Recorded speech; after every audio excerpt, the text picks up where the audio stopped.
আসলে শরীরটা খারাপ,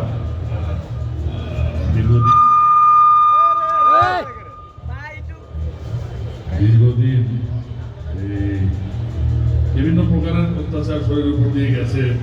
এখন শরীরটা একটু ডিসব্যালেন্সড।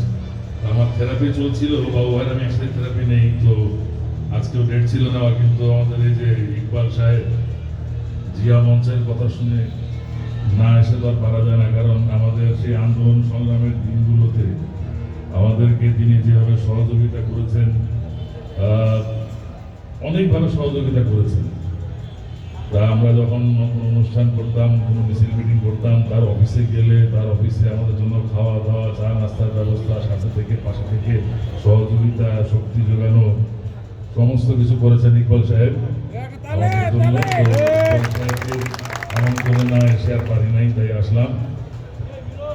আমি চলচ্চিত্রে খলনায়কের চরিত্রে অভিনয় করি, সেটা আপনারা সবাই জানেন। সেই সূত্রে আমার অনেক নায়কের সাথে সম্পর্ক এবং পরিচয় হয়েছে, অনেকের সম্বন্ধেই আমি অনেক কিছু জানি বলি, কিন্তু আজকে একটি মহানায়ক সম্বন্ধে আপনাদেরকে বলব। সেই মহানায়কটি না হলে বাংলাদেশের মানচিত্র স্বাধীন হতো না, আমরা স্বাধীন পতাকা পেতাম না। সেই মহানায়কের জন্ম না হলে দেশে গণতন্ত্রের জন্ম হতো না। সেই মহানায়কের জন্ম না হলে বাংলাদেশের সমৃদ্ধি কখনোই আসতো না।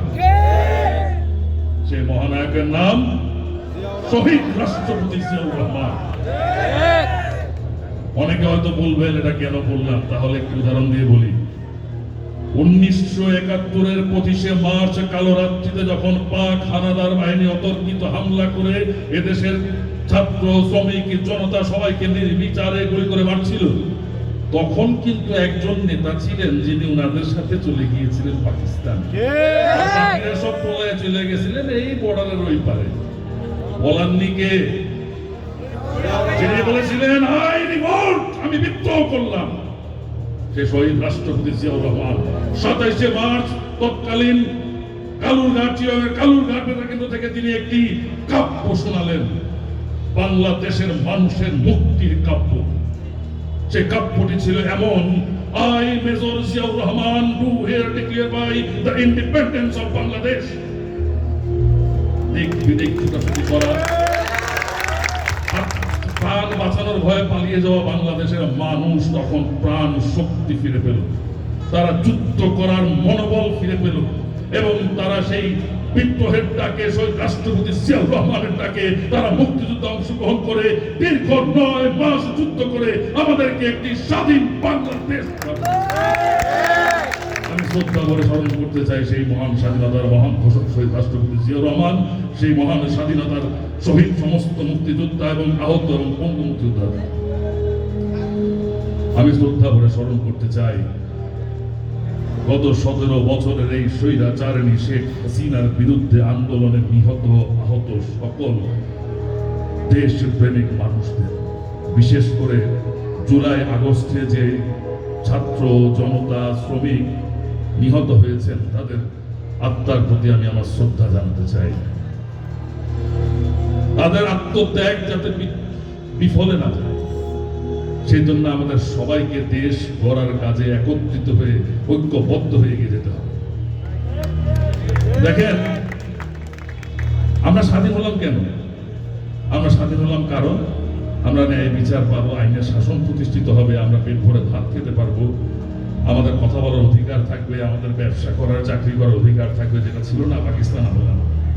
এই আশায় মুক্তিযুদ্ধ করলাম, দেশ স্বাধীন হলো। কিন্তু 72 পরবর্তী সরকার এসে কি করলো? পুরো বাংলাদেশটাকে একটা জেলখানা বানিয়ে ফেলল। রক্ষী বাহিনী দিয়ে বাংলাদেশের মানুষকে নির্যাতন করলো, হত্যা করলো 30,000 ছাত্র জনতাকে। সমস্ত দলের রাজনীতি বন্ধ করে একদলীয় শাসন ব্যবস্থা, একটি দলের রাজনীতি চালু করলো 5 সাল। তৎকালীন প্রেক্ষাপট পরিবর্তনের পরে ছাত্র জনতার দাবির মুখে তখন শহীদ রাষ্ট্রপতি জিয়াউর রহমানকে 7 নভেম্বর জেলখানা থেকে ছাড়িয়ে আনলো দেশের সিপাহী জনতারা, এবং এই দেশের শাসন ভার বুঝিয়ে দিলেন তার হাতে। তিনি এই দেশের গণতন্ত্র ফিরিয়ে দিলেন, মানুষের কথা বলার স্বাধীনতা, লেখার স্বাধীনতা, এদেশের মানুষের ভাগ্য উন্নয়নের সোপান হয়ে আসলেন। তিনি চালু করলেন খাল খনন কর্মসূচি, যেখানে বর্ষাকালে যখন অতিবৃষ্টিতে আমাদের দেশে বন্যা হয় তখন খাল থাকলে কিন্তু পানিটা বন্যা হবে না, খালে থাকবে পানি। শুষ্ক মৌসুমে যখন আমরা চাষের পানি পাই না, সেই খালের পানি দিয়ে আমরা চাষ করতে পারি। এই যে আজকে গাজীপুরটা এত সমৃদ্ধ, যেদিকে তাকায় মিল, কারখানা, গার্মেন্টস ফ্যাক্টরি, কার অবদান? এই শহীদ রাষ্ট্রপতি জিয়াউর রহমান। যে কারণে আমি বলছি আমি একজন মহানায়ককে চিনি। আমি আশা করবো জিয়া মঞ্চের সাথে যারা জড়িত কাজ করছেন, আপনারা শহীদ রাষ্ট্রপতি জিয়াউর রহমানের জীবন কাহিনী, তার 19 দফা কি ছিল, 19 দফার মাধ্যমে দেশের মানুষের ভাগ্যের উন্নয়ন কিভাবে হতো, সেগুলো আপনি একটা পাণ্ডুলিপি আকারে তৈরি করে এদেশের বিভিন্ন স্কুলে কলেজে ছাত্রজন তারা তুলে দেবেন, তারা জানতে পারে যে এই দেশের রাখাল রাজা শহীদ রাষ্ট্রপতি জিয়াউর রহমান এদেশের উন্নয়নের জন্য, মানুষের উন্নয়নের জন্য কত ধরনের কত সুন্দর সুন্দর কর্মসূচি নিয়েছিলেন। তো বেশি কথা আজকে আর বলবো না, শেষের দিকে দুটো কথা বলতে চাই। ইদানিং মাঝে মাঝে কিছু ফোন আলাপ ফাঁস হয়, তাইনি বহু জানেন কি বলেন? আমি আশেপাশে আছি, ঢুকে যাবো, আপনি শট করে ঢুকে যাবেন, আমার ঠাক করে ঢুকে যাবেন।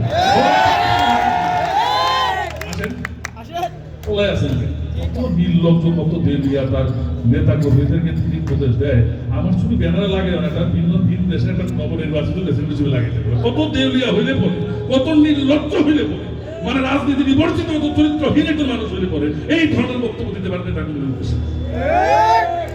তিনি বলেছিলেন না যে আমার নেত্রী, আমাদের মা, গণতন্ত্রের মা, দেশনেত্রী বেগম খালেদা জিয়া ওই পদ্মা সেতু উদ্বোধনকালে একজন প্রধানমন্ত্রী কত নিজ চরিত্রের মানুষ হলে পরে বলতে পারে খালেদা জিয়াকে এনে পদ্মা নদীতে চুবাবে। এখন আপনি কোথায় চুক্ত খাইতেছেন? গঙ্গায়। এখন উনি গঙ্গায় চুপ খাইতেছেন, গঙ্গায়। নদী মামা ওনার চুপায় আর উঠায়, চুপায় আর উঠায়। খেলা দুনিয়াদারিতে, তাই না? তো ভাইজান, বেশি কথা না বলে শেষে আমার অনুরোধ বলতে পারেন, উপদেশ বলতে পারেন, একটা কথা বলি। ইদানিং লক্ষ্য করা যায় যে অনেক নব্য জাতীয়তাবাদী লোক আশেপাশে, আমাদের আশেপাশে ঘোরাফেরা করে, যাদেরকে 17 বছরে ডাকেও পাইনি, বুঝেও পাইনি, তারা এখন বড় বড় অনেক ধরে যাওয়ার চেষ্টা করতেছে। আবার কেউ কেউ ওই যে পতিত স্বৈরাচারের দোষরদের সাথে ঘোরাফেরা করতেছেন। আপনাদেরকে একটা অনুরোধ করে বলতেছি, ভাই এগুলো থেকে সাবধান হয়ে যান। এরা এতই খারাপ, এরা আপনার কান্দে বন্দুক রেখা বাক স্বীকার করবে, আপনাদের বিপদে ফেলাবে, আপনারা দিয়ে আপনার ভাইকে মানাবে। এরা এতই খারাপ। অতএব আগে থেকে এদেরকে পরিহার করুন। যেইখানে এদের গন্ধ পাবেন সেইখানে, বুঝতে পারছেন না? ধন্যবাদ, সবাই ভালো থাকবেন, সবাই ইকবাল ভাইয়ের জন্য দোয়া করবেন। আর আগামীর রাষ্ট্রনায়ক তারেক রহমান যখন আমাদের মাঝে ফিরে আসবেন, তার নেতৃত্বে সুন্দর বাংলাদেশ গড়ার কাজে আমরা সবাই তার পিছনে থাকবো। এবং আমি বর্তমান তত্ত্বাবধায়ক সরকারের দাবি করবো যে যত শীঘ্রই সম্ভব আমার নেতাকে আগামীকাল সকালের ভিতরে, আগামীকাল সকালে এসে ফিরিয়ে আনার ব্যবস্থা করা হোক।